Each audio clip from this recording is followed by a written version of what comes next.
താങ്കളുടെ അഭിപ്രായം എന്താ? അല്ല താങ്കളുടെ അഭിപ്രായം പറഞ്ഞാൽ അല്ല താങ്കളുടെ അഭിപ്രായം പറഞ്ഞാൽ എനിക്ക് എന്റെ അഭിപ്രായം പറയാൻ പറ്റൂ? അല്ല താങ്കൾ പറഞ്ഞോളൂ. എനിക്ക് ഇതിൽ അഭിപ്രായം പറഞ്ഞിട്ട് താങ്കളുടെ അഭിപ്രായം കേൾക്കണ്ടേ? ഞാൻ പറയാം.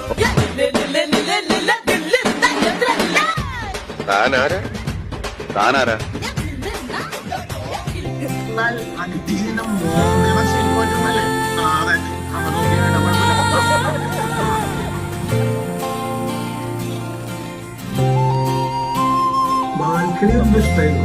വെൺമേഘം മെല്ലെ പൊഴിയുമോ,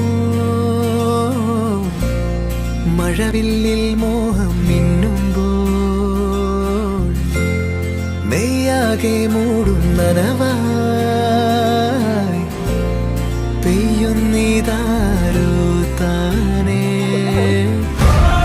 നീ തെന്നി തെന്നി ഒഴുകവേ, കുളിരുള്ളിനുള്ളിൽ നിറയവേ, ഒന്നാവാൻ തോന്നുകയോ?